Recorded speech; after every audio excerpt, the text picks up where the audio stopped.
Hello, it's Jonathan, and I thought I would do another video blog for this posting of Self is Sacred. I wanted to do it for two reasons. First of all, to show you that I'm almost completely out of Bell's palsy issues. I can smile mostly, still a lot more strength on this side, and I still have a ways to go. Like when I laugh, which if you know me, you know I laugh very with all of my spirit. So I can tell a lot there, but I mean it's a lot better. Doing it without medication this time did make the recovery a lot longer. I haven't hit the 60-day mark, and I'm hoping that by the time I hit the 60 days, it will be completely gone. I believe I'm like at 44, 45 days currently, so just a little bit to go.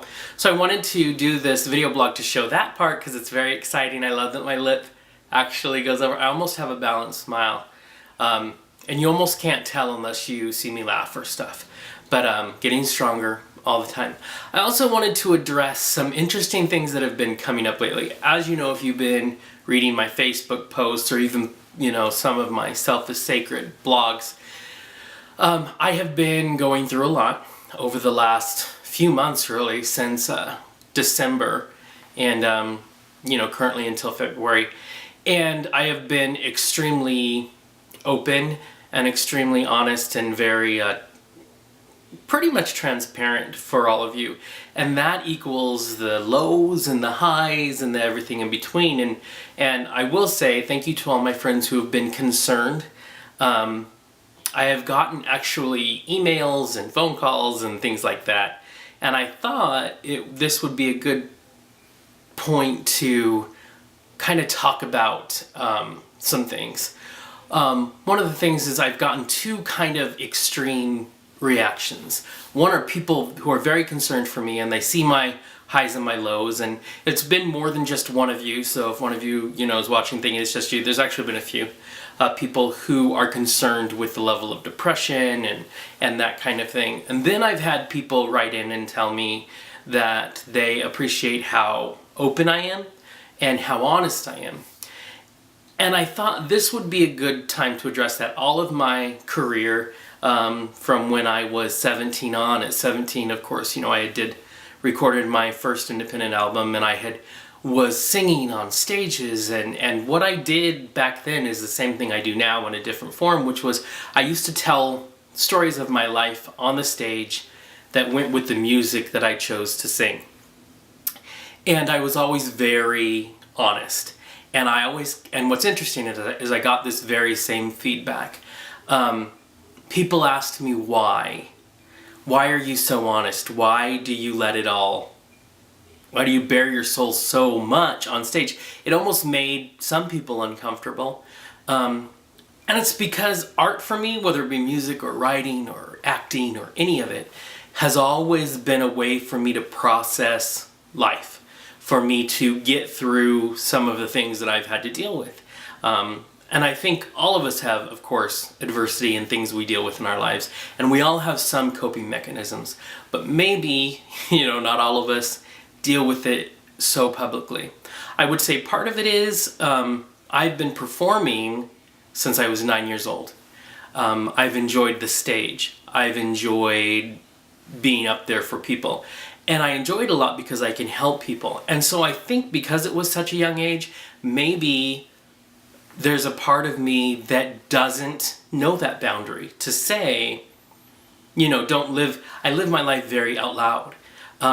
And I do it in hopes to help people, but because I've done it since I was 9, I don't think I know any other way. And, maybe some people would say it's not healthy and there needs to be some borders and boundaries. And maybe that's true to an extent, but I like being able to kind of share the story. Now, I understand if it doesn't, if it might seem a little odd. I mean, like I said, when I was singing on stages from 17 till I was late 20s. I would always talk about circumstances that happened in my life, good, bad, and otherwise. So much so that I would share even the ugly things. I used to talk about, I used to be on stage, and I haven't said this out loud in a while, so I actually feel kind of weird, but I spoke about being raped when I was 21, being date raped, and what it was like to talk to the police in Seattle. It was the Seattle Police Department. I was convinced that I should, you know, call them and lodge a complaint or whatever, you know, against the person, because I knew that person's name and I knew what happened, and how the police department had said to me, and it was a woman police officer, and she had said to me, "You're a man, you could have gotten up at any moment and left." So there was no compassion back then. I had to deal with that somehow. It was a very trying time in my life. It was obviously very tumultuous. I had a lot of anger, I had a lot of fear, I had a lot of nightmares. I couldn't go out in public. I was scared to go to the grocery store. I was constantly watching my back. And I chose, you know, I dealt with that through music. And I also dealt with that through performing, because I knew that it was within the silence that gave power to this issue that I had been through. And anybody who you know has been through rape or anything, you understand that it's not a sexual crime. It's a sexual crime, but it's not about sex, it's about power. And I was not interested in giving this person any more of my power. So I began to speak about it on stage, and I began to use the music that helped me to deal with it. I began to sing that music. And so that was a very controversial thing for me to do. I got a lot of people telling me that they just felt like I was too honest and I needed to back down. I even had a pastor tell me that maybe it was too much. And that was just never how I lived. You know, when I came out of the closet and I said, I'm gay, I did it in a newspaper article. I wrote an article to the local newspaper because someone had attacked a local teacher who was a gay teacher, and their child had said that that teacher was their hero, and he said they had no place being a hero. And I wrote an article called The Definition of a Hero, and it talked about being gay and how that has nothing to do with being a good role model. It has nothing to do with these things that this man was purporting in his letter. And within that article, I came out. So, you know, if you know me, I don't do anything small. So I did it then. And then as I've gone through life, I have always just lived everything out loud. The sitcom that I have written and that I have cast and everything is about my life. It was about a very hard time in my life, being single again. I thought that I had fallen in love, and I had a big house, and I had the dogs, and I had a husband, and then in the matter of, you know, less than 30 days, I had none of those things, and I was starting over late in life, or late in life than when you're supposed to be married. I was 36, and I felt like I didn't know what I was doing. I had thrown it all away. What was I doing? The way I dealt with that was to write. And was to write this sitcom that I want to put out there, because I want to talk about what it's like to be 36 years old, starting over, not having everything that you're supposed to have as a grown-up, and being a chubby gay man in the gay world that tends to be a little more physically focused. So I did that. And now social media doesn't help either. You know, I'm already a vocal individual. I'm already someone who has grown up putting himself, you know, on a stage in front of people. And social media makes it even easier. It's why I do a blog. I would rather take what I'm going through and help others with it. And it also means I'd rather just be human. I think of it a lot as being just living, I said it earlier, living out loud. I want to show that it's not always, we always want it to be, we're more comfortable if everybody's just sunshine and flowers, and it's not always sunshine and flowers. And if you're a creative person, you probably have some more, you're probably a bit emotional, and you probably do have depths of, you know, not feeling great. I've also tried hard to share the happy, to share the, you know, when I'm doing okay. It can look manic. As my dear friend called me and was worried about me, and I love her for that. I understand that it could be manic, but I honestly feel that most of us don't live so in front of people. And I'm not saying we all should, but that's what I do. So it's not something we always see. And so therefore it might not look normal to us.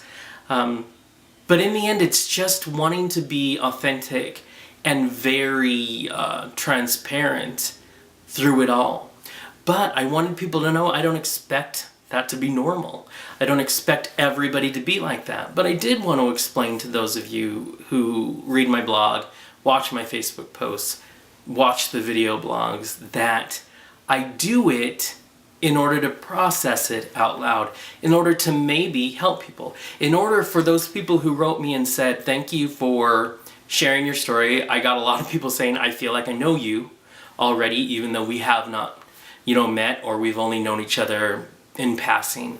I feel like I know you, and I feel like when I'm going through a rough time, I want to pick up the phone and call you. That's why I do it. To say that it's not always the best, life is not always happy-go-lucky and amazing, and yes, don't stay down there. But this is life. And this is how it all is. This is what it's like to go through Bell's palsy and be terrified when my face didn't work at all, to wonder if it would ever come back. This is what it's like when my eardrum doesn't work, and so when I sing, which is my time of peace, if I sing anything loud, it hurts my eardrum. So therefore, for 2 months, 3 months almost, I haven't been able to sing. That's a big deal. And so I wanted to share that. And because I couldn't sing, I needed to write. And so I wrote. And life, I don't believe, is meant to destroy me. But there are going to be these times, and they're going to build my character, and they're going to create these projects into something I could never dream of. And there's going to be moments to celebrate and moments that aren't so amazing. But I just wanted people to know I'm okay. Things are good, and I just want to be honest, because honestly, I get tired of just pretending like the world is great sometimes. I don't want to pretend. This is just how it is. So like I said, it may look strange because we don't do that in our society. But I've done this from when I was a child. My dad taught me this. He was always very transparent to us kids. I didn't always like it when my dad cried. I thought that it showed weakness and it would make me angry. And as I got older, I understood the power in showing the truth, showing what you're going through, because I saw my dad help so many people. But if that's not who you are, that shouldn't be it. I've always said, if you were blessed with the voice to speak out, then I don't feel I have a right not to speak out. But some of us, that is not our calling. That is not where we're comfortable, and it doesn't have to be. But this is mine. And so I live out loud and live as open as I can, in hopes that I can help someone else. But I get it. So please don't worry about me. I love all of you very much. I am a survivor, and I'm a fighter, and I always have been. So be it Bell's palsy, be it money, be it not having a job, be it anything, I will, because I don't like to be underestimated. I will stand up and be strong and prove to all of those that tried to bring me down that I am strong. I am Superman. But of course now I'm learning how to be strong and move forward and not kill myself in the process. So this is just who I am, and I just wanted to give you a brief idea of what it was. Again, this was not meant to offend anyone. I just want the people who reached out to me, all of you through email, through phone calls, I want you all to know I love you all. And I love that you care so deeply. And this is my way of saying, don't worry, it's okay. I've been this way all my life, and it's gonna be all right. So if my strength can help any of you at all, please let me know that it's done that. And I'm gonna continue to live way too open, uncomfortably honest. So I love you all.